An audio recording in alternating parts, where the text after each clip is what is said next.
என் தெய்வமே இயேசு நாயகா, இனிமையான ராஜனே எழுந்து வாருமே, என் இதயம் வாருமே. என் தெய்வமே இயேசு நாயகா, இனிமையான ராஜனே எழுந்து வாருமே, என் இதயம் வாருமே. என் தெய்வமே. என் அன்பு ஆண்டவரே, என் அருமை இரட்சகரே, இயேசு என்னும் மகா கிருபையுள்ள தெய்வமே, இதோ உமது பரிசுத்த நாமத்தை அலங்கரித்து ஆர்ப்பரித்து மகிமைப்படுத்த இந்த வேளையை நீர் தந்ததற்காக உம்முடைய நாமத்திற்கு நன்றி செலுத்துகிறேன். உம்முடைய நாமத்தையே மகிமைப்படுத்துகிறேன். ஆண்டவரே, உமக்கே மகிமை உண்டாவதாக. என் ஆண்டவரில் பிரியமான சகோதர சகோதரிகளே, ஜீவ வார்த்தை ஆண்டவருடைய ஜீவனாய் வெளிப்படுகின்ற இந்த அற்புத வேளையிலே ஆண்டவருடைய வார்த்தை உங்களுக்கு வெளிப்படுத்துகிறதான பிரதான காரியங்களை நீங்கள் கண்டுணரும்படியாகவும் அறியும்படியாகவும் உள்ளத்தால் ஏற்றுக்கொள்ளும்படியுமாகவும் அதை உணர்ந்து வாழ்வில் கொண்டு செல்லும்படியுமாகவும் ஆண்டவர் இந்த வேளையை தந்திருக்கிறார். அதற்காக ஆண்டவருக்கு நன்றி செலுத்துகிறேன். அதே வேளையிலே உங்களுடைய தேவைகள் அனைத்தையும் என் தேவனாகிய ஆண்டவருடைய திருக்கரத்திலே ஒப்பு கொடுத்து ஜெபிக்கிறேன். இரக்கமும் உருக்கமும் மனதிற்கமும் உள்ள தெய்வமே, என் அன்பு ஆண்டவரே, இதோ என் பிள்ளைகளுடைய அழுகுரலை நான் கேட்டேன், என் பிள்ளைகளுடைய கதறலை நான் கேட்டேன், என் பிள்ளைகளுடைய வேண்டுதலின் குதனியை நான் கேட்டேன். அவர்களுக்காக மனம் கசிந்து நிற்கிறேன், மனம் இறங்கி நிற்கிறேன். என் பிள்ளைகளுக்கு நான் உதவி செய்ய காத்திருக்கிறேன் என்று சொன்ன என் கருணை தெய்வமே, இதோ உம்முடைய பிள்ளைகள் அனைத்து மக்களையும் உம்முடைய கரத்திலே ஒப்பு கொடுக்கிறேன். ஆண்டவரே, உமது பாதபடிகளிலே அமர்த்தி வைத்திருந்து ஜெபிக்கிறேன். ஆண்டவரே, அவருடைய தேவைகளை என் தேவன் தாமே உம்முடைய கிருபையின் கண்களால் கண்ணோக்கி பாரும், உம்முடைய இரக்கத்தின் கண்களால் கண்ணோக்கி பாரும், உம்முடைய தயவின் கண்களால் கண்ணோக்கி பாரும். ஆண்டவரே, உம்முடைய கிருபை இல்லை என்றால், உம்முடைய இரக்கம் இல்லை என்றால், உம்முடைய தயவு இல்லை என்றால் ஆண்டவரே, இந்த உலகத்திலே ஒருவருக்குமே ஒன்றுமே இல்லையே. ஆண்டவரே, உம்முடைய கிருபையும் இரக்கத்தையும் தயவையும் உம்முடைய பிள்ளைகளுக்கு நீர் அபரிமிதமாய் பொழிந்து ஆசீர்வதிப்பீராக. இந்த ஜெப வேளை என் தேவனால் அருளப்படுகின்ற ஆசீர்வாதத்தின் வேளையாக, அதிசயத்தின் வேளையாக பெரிய அளவிலே வெளிப்பட்டு உம்முடைய பிள்ளைகளுடைய இருதயங்களெல்லாம் ஊடுருவி சென்று உம்முடைய பிள்ளைகளெல்லாம் கண்டு உணர்ந்து என் ஆண்டவர் என்னை எவ்வளவாய் ஆசீர்வதித்திருக்கிறார், என் ஆண்டவர் என்னை எவ்வளவாய் உயர்த்தி விட்டார், என் ஆண்டவரின் தேவைகளை, என் கஷ்டங்களை, என் கவலைகளை, என் கண்ணீரை துடைத்து விட்டாரே, என் வாழ்வுக்கு தடைகளை ஏற்பட்டதையெல்லாம் அவர் விடுதலை தந்து என்னை கரம்பற்றி உயர்த்தி விட்டாரே என்று ஆண்டவரே, உம்முடைய பிள்ளைகளெல்லாம் முழு இருதயத்தோடு, முழு உள்ளத்தோடு, முழு அன்போடு, முழு ஆற்றலோடு, முழு பலத்தோடு உம்மையே மகிமைப்படுத்தட்டும். ஆண்டவரே, இயேசுவே கடவுள் என்று, இயேசுவே ஆண்டவர் என்று, இயேசுவே எனக்கு இந்த அற்புதத்தை செய்தார் என்று இந்த உலகம் முழுவதும் உம்முடைய நாமத்தையே அலங்கரித்து பறைசாற்றி உமக்கு நன்றி செலுத்தி சாட்சியாய் எழும்புவார்களாக. அத்தகைய கிருபையை என் தேவன் தாமே செய்து ஆசீர்வதிப்பதற்காக தகப்பனே, என் இருதயத்தின் ஆழத்திலிருந்து உமக்கு நன்றி செலுத்துகிறேன். ஆண்டவரே, ஆம், என் ஆண்டவரில் பிரியமான சகோதர சகோதரிகளே, தேவனை மகிமைப்படுத்துவது ஒன்றே மேலானது. ஏனென்றால் அவர் சகலத்தையும் படைத்தவர். சங்கீதம் 136 25, 26 வசனங்கள் சொல்லுகிறது, உடல் கொண்ட அனைத்திற்கும் உணவூட்டுகிறவருக்கு நன்றி செலுத்துங்கள், என்றென்றும் உள்ளது அவரது பேரன்பு என்று. ஆவியன் ஆண்டவரில் பிரியமானவர்களே, இந்த உலகத்திலே எவையெல்லாம் உடல் கொண்ட உயிர்களாக இருக்கிறதோ அவை அனைத்திற்குமே உணவு ஊட்டுகிற தேவன் ஒரே தேவன் இயேசு கிறிஸ்து. அவருக்கு நன்றி செலுத்துங்கள். உள்ளத்தின் ஆழத்திலிருந்து நன்றி செலுத்துங்கள். என்றென்றும் உள்ளது அவருடைய பேரன்பும் கிருபையும் என்று. ஆமென். ஆண்டவரில் பிரியமானவர்களே, விண்ணுலகில் தேவனுக்கு நன்றி செலுத்துங்கள். ஏனென்றால் விண்ணையும் மண்ணையும் படைத்த மகிமையின் இரட்சகர் அவர். விண்ணகத்திலிருந்து இந்த மண்ணகத்தையும் மண்ணகத்தில் உள்ள மனிதர்களை வாழ்விப்பதற்காக இந்த மண்ணகத்திலே மனிதனாய் பிறந்து வாழ்வித்த தெய்வம் இந்த ஆண்டவர் இயேசு கிறிஸ்து. எனவே விண்ணுலகின் தேவனாகிய கர்த்தருக்கு நன்றி செலுத்துங்கள். அதே மேன்மையானது, மகிமையானது, ஆசீர்வாதமானது. ஆம் என் ஆண்டவரில் பிரியமானவர்களே, இன்றைய நாளிலே ஆண்டவர் தமது நேச ஜனங்களாகிய உங்களோடு உள்ளத்தின் ஆழத்திலே பகிர்ந்து கொள்ளும்படியுமாய் அவர் தந்திருக்கிற வார்த்தை யோவான் நற்செய்தியிலே 6ஆம் அதிகாரம் 27வது இறை வசனமாக, அழிந்து போகும் உணவுக்காக உழைக்க வேண்டாம் என்று ஆண்டவர் சொல்லுகிறார். இந்த உலகத்திலே மனிதனுடைய ஆற்றல், பலன், ஓட்டம், உழைப்பு எல்லாமே அநேகமான சூழ்நிலைகளிலே பார்க்கின்ற பொழுது அழிந்து போகின்ற காரியங்களுக்காக, அழிந்து போகின்ற பொருட்களுக்காக, அழிந்து போகின்ற உணவுகளுக்காகத்தான் அலைகின்றான், திரிகின்றான், ஓடுகின்றான், வீழ்கின்றான்.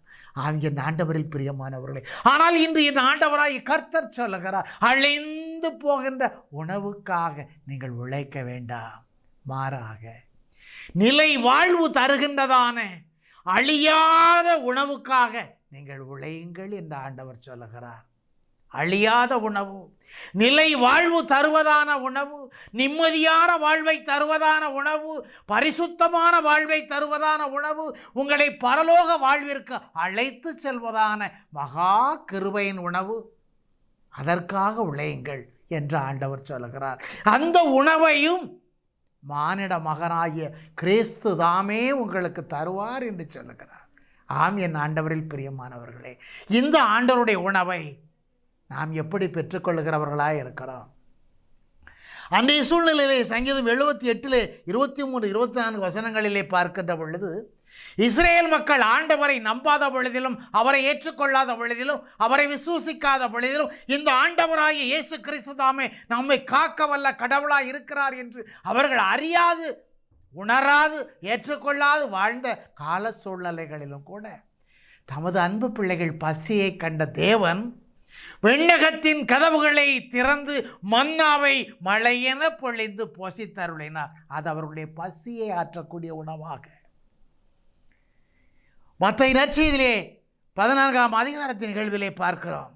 தம்மை தேடி தமது ஜனங்கள் தம்மை தேடி வந்திருக்கிறார்கள். தம்முடைய போதனைகளை, தாம் கற்பிப்பதை கேட்பதற்காக தம்மோடு கூட வந்திருக்கிறார்களே, தம்மோடு கூட இருக்கிறார்களே, அவர்கள் உணவின்றி இருக்கிறார்களே, உணவிற்கு என்ன செய்வார்கள் என்று, என் ஜனங்களை நான் பசியோடு அனுப்ப மாட்டேன் என்ற தேவன் தமது சீடர்களிடத்தில் அவர்களுக்கு கொடுப்பதற்கு என்ன இருக்கிறது என்று கேட்டறிந்து, அங்கே கிடைத்ததான 5 அப்பங்களையும் 2 மீன்களையும் வல்லமையுள்ள தந்தையாம் கடவுளிடத்திலே ஜெபித்து அனைத்து மக்களையும் பந்தியிலே அமரச் செய்து அவர்களுக்கு அந்த உணவை வழங்குமாறு செய்தாரே.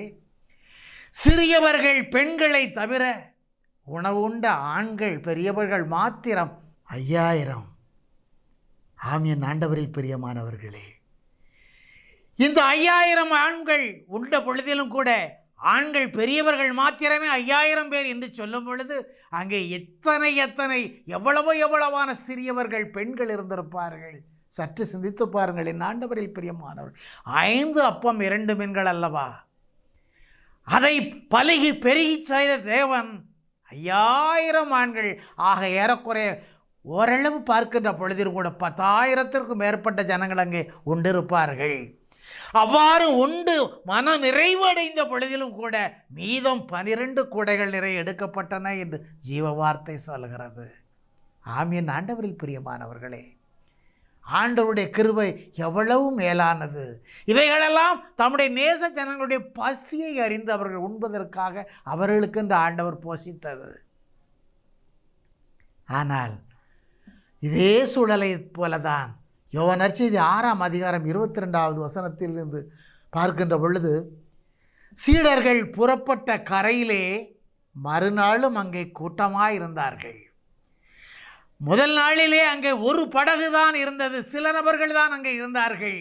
ஆனால் மறுநாளும் அதே இடத்திலே அதிகமான கூட்டம், எங்கெங்கெல்லாமோ சுற்றுப்புறங்கள், பக்கத்தூர்கள், வெளியூர்களில் இருந்தெல்லாம் வந்து கூட்டமாய் குவிந்தார்கள். எதற்காக?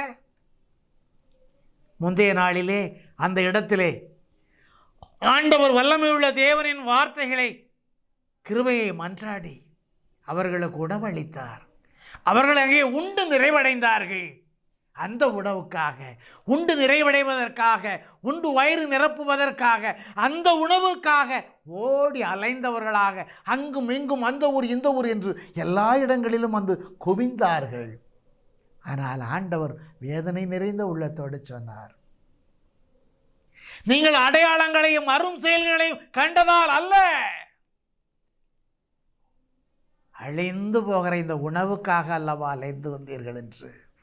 ஆம், என் ஆண்டவரில் பிரியமானவர்களே, இன்றைய உலக வாழ்க்கையிலும் மனிதன் ஓடி ஓடி உழைப்பதெல்லாம் அழிந்து கொண்டிருக்கின்ற, அழிந்து போகின்ற உணவுக்காகவும் பொருட்களுக்காகவும் சுகத்திற்காகவும் தானே அலைந்து தெரிந்து ஓடுகின்றான் மனிதன், தேடுகின்றான் மனிதன். அதன் விளைவிலே அவன் பாவத்திலே வீழுகின்றான், அழிந்து ஒழிகின்றான்.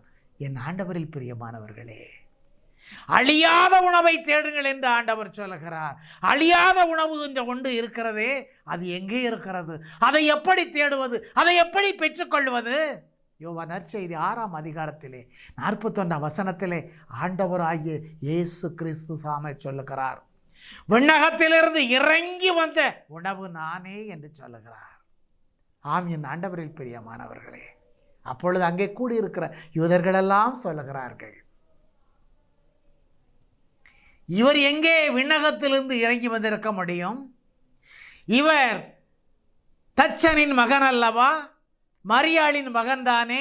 இவருடைய சகோதரிகள் எல்லாம் நம்மோடு கூட இருக்கிறார்களே, நமக்கு தெரியாதவர்களா? அவ்வாறு இருக்க இவர் எப்படி நான் விண்ணகத்திலிருந்து இறங்கி வந்த உணவு என்று சொல்லலாம் என்று அவர்களுக்குள்ளே முணுமுணுப்பு சலசலப்பு ஏற்படுகின்றது.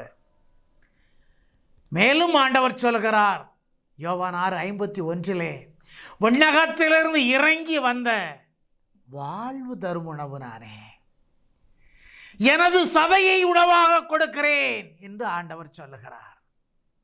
அப்பொழுதுதான் அந்த மக்கள் எல்லாம் சொல்லுகிறார்கள், யோவான் 6:52, நாம் உண்பதற்கு இவர் தமது சதையை எப்படி கொடுக்க இயலும்? இவரால் எப்படி கொடுக்க முடியும்? இவருடைய சதையை நாம் உண்பதற்கு எப்படி கொடுக்க முடியும்? எப்படி கொடுக்க முடியும் என்று அவர்கள் உள்ளத்தால் பதற்றுகிறார்கள், உள்ளத்தால் என்னவோ பேசிக்கொண்டிருக்கிறார்கள். ஆண்டவர் சொல்லுகிறார் யோவான் நற்செய்தி 6ஆம் அதிகாரம் 53ஆம் வசனத்திலே, மானிட மகனுடைய சதையை உண்டு அவருடைய இரத்தத்தை குடித்தால் ஒழிய நீங்கள் வாழ்வடைய மாட்டீர்கள் என்று ஆண்டவர் சொல்லுகிறார். ஆம், என் ஆண்டவரில் பிரியமானவர்களே, யோவான் 6:55-56 வசனங்கள் சொல்லுகிறது, எனது மாமிசம் எனது சதை மெய்யான உணவு, எனது இரத்தம் மெய்யான பானம். எனது சதையை உண்டு எனது இரத்தத்தை குடிப்போர் என்னோடு இணைந்திருப்பார். எனது சதையை உண்டு எனது இரத்தத்தை குடிக்கிறவர்களிடத்திலே நானும் அவர்களோடு இணைந்திருப்பேன் என்று ஆண்டவர் சொல்லுகிறார். ஆம், என் ஆண்டவரில் பிரியமானவர்களே, சற்று சிந்தித்து பாருங்கள். இது உண்மை நிலை. இந்த உண்மை நிலையை நாம் எப்படி அறிந்து கொள்ள முடியும், உணர்ந்து கொள்ள முடியும், ஏற்றுக்கொள்ள முடியும் என்றுதானே உள்ளத்தால் நினைத்து கொண்டிருக்கிறீர்கள். என் ஆண்டவரில் பிரியமானவர்களே, இயேசுவின் உடலை உண்பது, அவருடைய இரத்தத்தை குடிப்பது என்பது சாதாரண மனித வாழ்வின் நிலையிலே உகந்ததான காரியம் அல்ல. மனித வாழ்க்கை நிலையிலே 2 விதமான நிலைகள். ஒன்று மனிதனுடைய ஊனியல்பின் நிலை, மற்றொன்று தேவனுடைய பரிசுத்த ஆவியின் ஆற்றலின் நிலை. தேவனுடைய ஆவியானவரின் ஆற்றலின் நிலை மனிதனுக்குள் செயல்படுகின்ற பொழுது மனிதனுடைய கண்கள் வெளிப்புற கண்களுக்கு அல்ல, அகக்கண்களுக்கு அவருடைய செயல்கள் வார்த்தைகள் அனைத்தும் காட்சிகளாக உணர்த்தப்படும், வெளிப்படுத்தப்படும், சொல்லி கொடுக்கப்படும். என் ஆண்டவரில் பிரியமானவர்களே, இந்த காரியத்தை எல்லாம் எப்படி ஏற்றுக்கொள்வது என்று நாம் நினைக்கலாம்.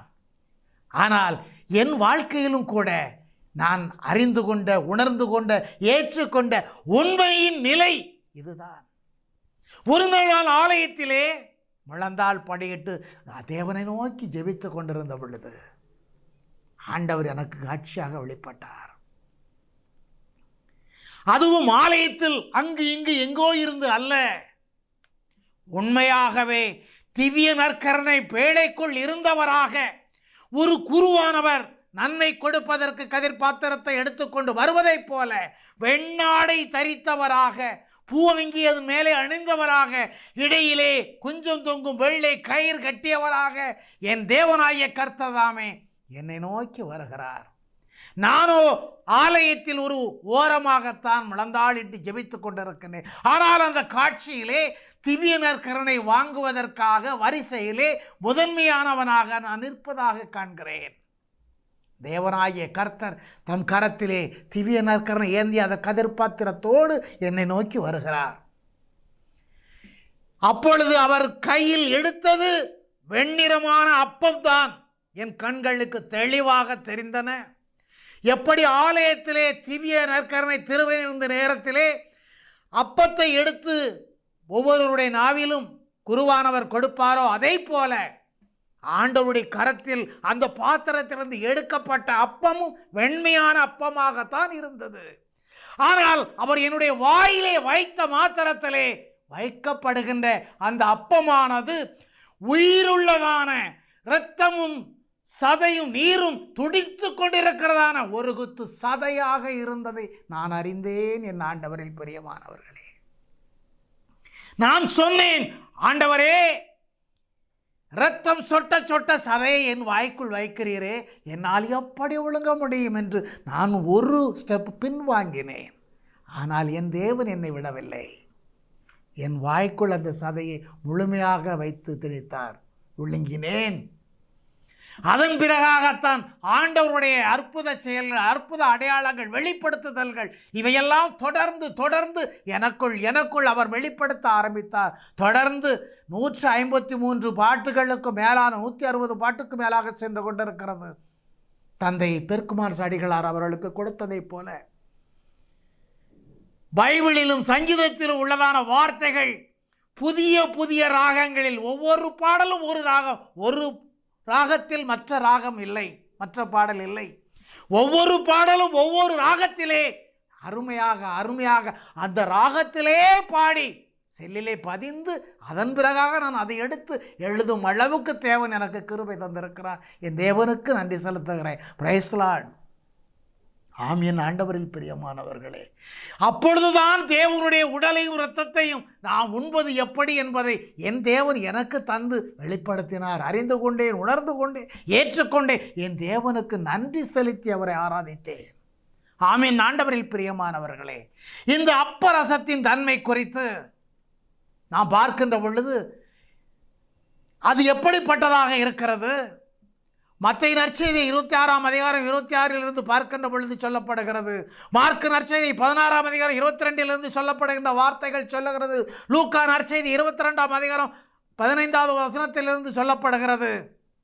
இவைகளை விட மிக ஆணித்தரமாக 1 கொரிந்தியர் 11 23 முதல் 25 உள்ள வசனங்கள் நமக்கு இப்படியே சொல்லுகிறது. ஆண்டவராகிய இயேசு காட்டி கொடுக்கப்பட்ட அந்த இரவில் அப்பத்தை எடுத்து கடவுளுக்கு நன்றி செலுத்தி அதை பிட்டு, இது உங்களுக்கான என் உடல், என் நினைவாக இவ்வாறு செய்யுங்கள் என்று சொன்னார். ஆம், என் ஆண்டவரில் பிரியமானவர்களே, இது சாதாரண அப்பம் அல்ல. உங்களுக்கான என்னுடைய உடல், உங்களுக்கான என்னுடைய உடல்.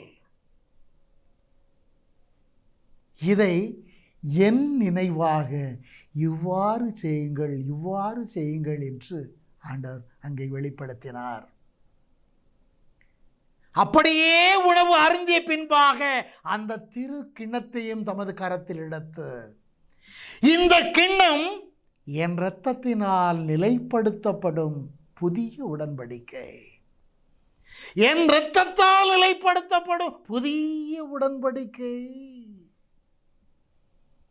நீங்கள் இதிலிருந்து பருகும் போதெல்லாம் என் நினைவாக இவ்வாறு செய்யுங்கள் என்று சொன்னார்.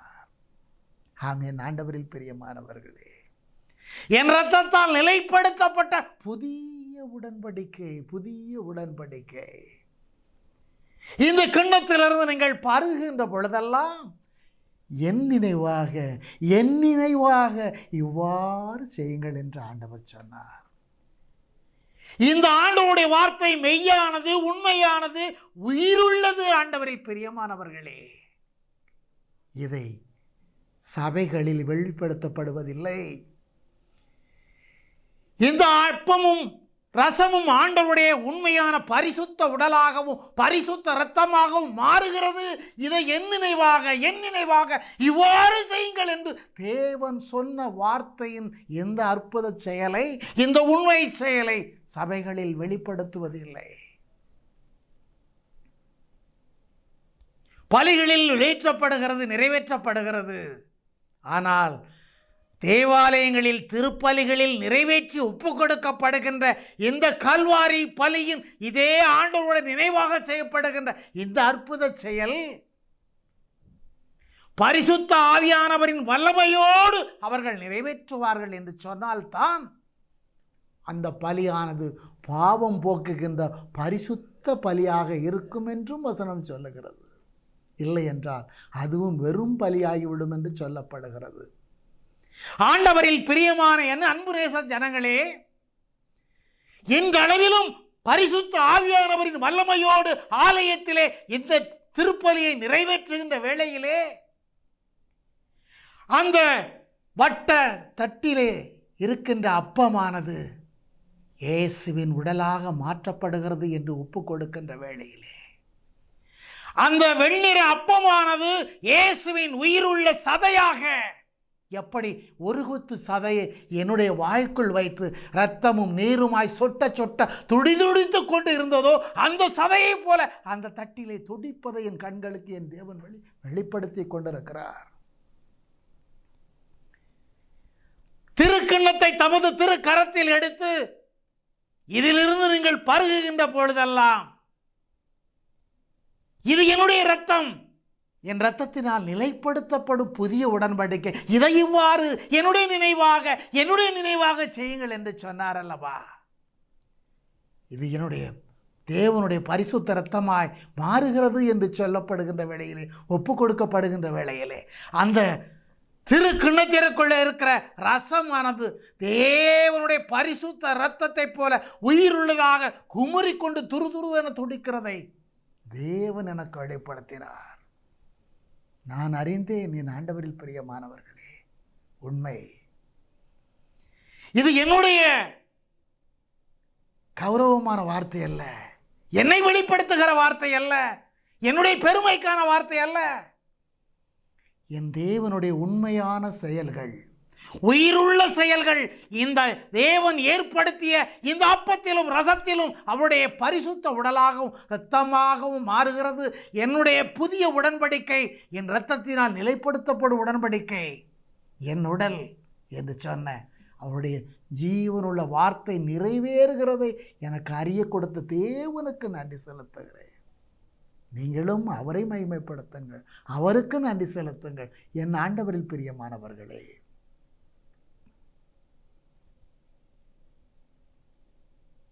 ஆண்டவருடைய பரிசுத்த உடலை நாம் எவ்வாறு உண்ண முடியும், ஆண்டவருடைய இரத்தத்தை நாம் எவ்வாறு குடிக்க முடியும் என்று சொல்லித்தான் இவர் சொல்லுவதை நாம் எப்படி ஏற்றுக்கொள்ள முடியும் என்றுதான் ஆண்டவருடைய சீடர்களில் பலர் ஆண்டவரை விட்டே பிரிந்து சென்று விட்டார்கள். அன்று முதலாக அவரோடு சேர்ந்து கொள்ளவே இல்லை. அவர்கள் விலகியவர்களாகவே இருந்தார்கள். ஆனால் ஆண்டவர் தம்முடைய நேச சீடர்கள், தம்மோடு நெருங்கிய அன்பு சீடர்களாகிய 12 சீடர்களிடத்திலே தான் தம்முடைய அநாதி சிநேகத்தை வெளிப்படுத்தினார். தாம் தேர்ந்து கொண்ட தம்முடைய 12 சீடர்கள் தம்மோடு அன்பிலே உறவிலே நெருங்கி நிறைந்து நிற்கின்ற அந்த 12 சீடர்களுக்கு தான் அப்பத்தையும் ரசத்தையும் தமது பரிசுத்த உடலாகவும் தமது பரிசுத்த இரத்தமாகவும் மாற்றப்படுகிறது என்பதை இதை என்னுடைய நினைவாக இவ்வாறு உண்ணுங்கள் கொடியுங்கள் என்று சொன்னார். ஆம், என் ஆண்டவரில் பிரியமானவர்களே, ஆண்டவருடைய உடலை பெற்றுக்கொள்வதற்கு, இரத்தத்தை குடிப்பதற்கு நாம் தகுதியுள்ளவர்களாக இருக்க வேண்டும். அந்த தகுதியை ஆண்டவர் 12 சீடர்களுக்கு கொடுத்திருந்தார். எந்த ஒரு தகுதியானாலும் மனிதனுடைய வாழ்க்கையில், மனிதனுடைய இலக்கிலே, மனிதனுடைய ஆர்வத்திலே முழுமையாக செய்து விடுவது அல்ல. மனிதர்கள் எல்லோருமே பாவிகள். தேவன் ஒருவரை தவிர இந்த உலகத்தில் உள்ள மனிதர்கள் எல்லோருமே பாவிகள்.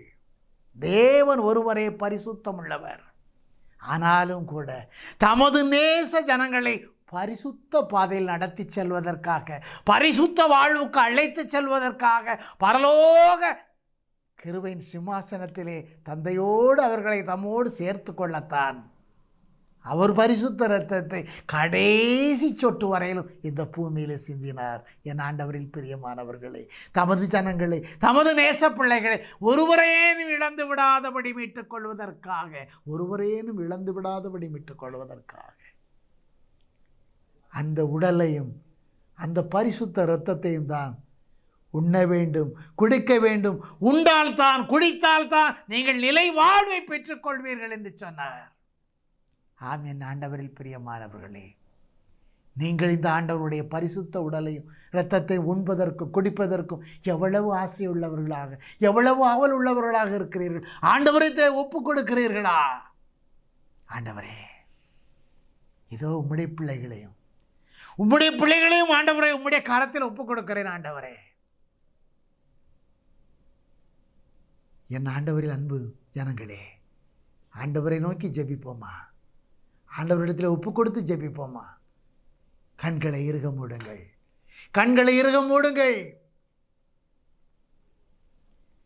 உங்கள் இருதயத்தின் கதவுகளை திறங்கள்.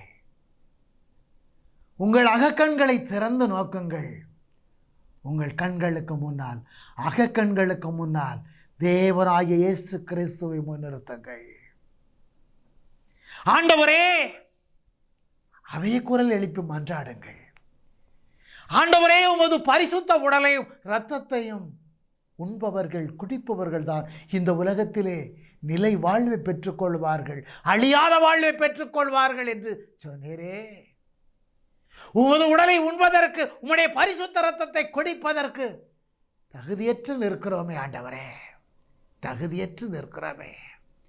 தேவரீர் எங்கள் பாவங்களுக்காக உம்முடைய கடைசி சொட்டு வரையிலும் இந்த உலகத்திலே சிந்தி எங்களை மீட்டு கொண்ட தெய்வம் நீர் ஒருவர் தானே. ஆண்டவரே, அதை நாங்கள் விசுவசிக்கிறோம். ஒப்புக்கொடுங்கள் ஆண்டவருடைய திருச்சந்நிதியிலே, ஆண்டவருடைய திருப்பாதத்திலே. ஆண்டவரே, எங்கள் பாவங்களுக்காக உம்முடைய இரத்தத்தின் கடைசி சொட்டு நீர் வரையிலும் சிந்தினீரே.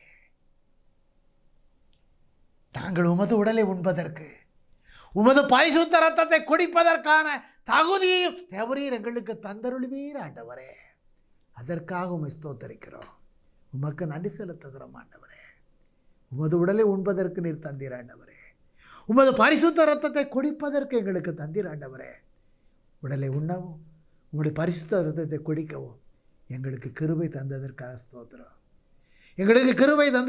ஸ்தோத்திரம். ஆண்டவரே, உமக்கு நன்றி. ஆண்டவரே, உமக்கு நன்றி. ஆண்டவரே, உமது உன்னத கிருபையின் மகிமை ஆண்டவரே இந்த உலகம் முழுவதும் வெளிப்பட வேண்டும். ஆண்டவரே, எங்கெங்கெல்லாம் உம்முடைய பரிசுத்த உடலும் இரத்தமும் வெளிப்படுத்தப்படுகிறதோ, அப்பத்திலும் ரசத்திலும் மெய்யான தேவனின் உடலும் இரத்தமுமாக மாறுகிறது என்று உம்முடைய பரிசுத்த ஆவியானவரின் வல்லமையோடு மாற்றலோடு வெளிப்படுத்தப்படுகிறதோ, அங்கெல்லாம் என் தேவன்தாமே வல்லமையாய் ஆற்றலாய் நீர் வெளிப்பட்டு உம்முடைய ஜனங்களுடைய இருதயங்களெல்லாம் நீர் நிறைவடைந்து ஆண்டவரே, உம்முடைய கிருபையும் எல்லா ஜனங்களும் அறிந்து கொள்ளும்படியுமாக வெளிப்படுத்துவீராக.